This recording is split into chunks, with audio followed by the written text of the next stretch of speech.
Shivinder Singh, a backbone of the Ranbaxy laboratories, who take charge of the company post the demise of his father in 1999. In 2008, Mr. Shivinder and his brother sold the Ranbaxy laboratories to the Japan-based Daiichi Sankyo for a consideration of $2.4 billion. The Japan-based acquirer later on accused the brothers for hiding some critical information relating to the US FDA approvals of Ranbaxy laboratories.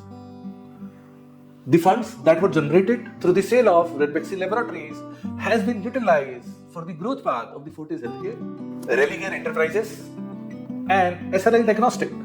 Later on, Mr. Singh moved out from the corporate role and moved towards the spiritual side and joined Radha-Swami Satsang Vyas. The various group companies were later on facing a lot of financial struggles, and few of them entered into the insolvency also.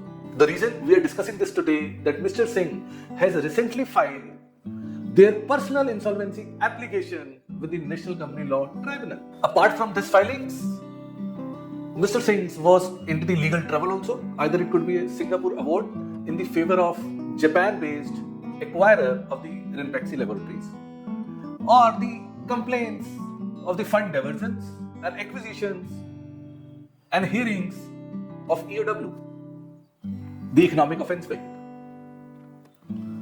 Whether filing such application of the personal insolvency could be a strategic move or it's inherently a downfall. Filing an insolvency application can be considered as a reset button, where an opportunity is being given to settle the dues with all the creditors.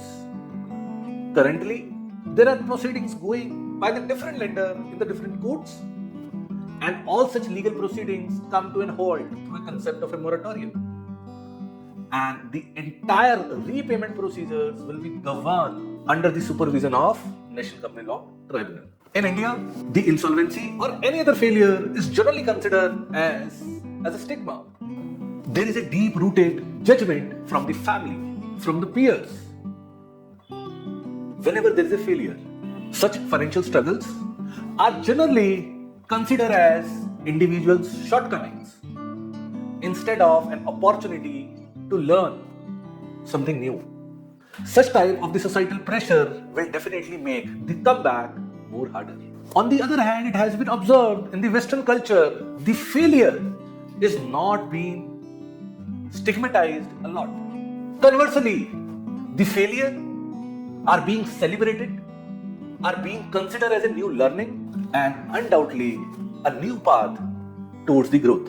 Filing such insolvency plea is surely an acknowledgement, acceptance, and more importantly, a commitment towards restructuring the debts for a new beginning. And filing such application is not the end. It's just the end of the beginning. Undoubtedly, this move has a lot of inherent strategic benefits also, where all the legal proceedings are being halted through a concept called as a moratorium. We should support such act as these are the chance of the revival, of bouncing back, and more importantly, pressing the reset button, just like the default factory settings in the mobile phone. However, it is equally important that in case of any fund divergence of the public money should be appropriately accounted for, and appropriate steps should be taken up to bring back such funds back to the economy, back to the lenders. I hope you like this video. Do share your comments in the section below. Have a good day.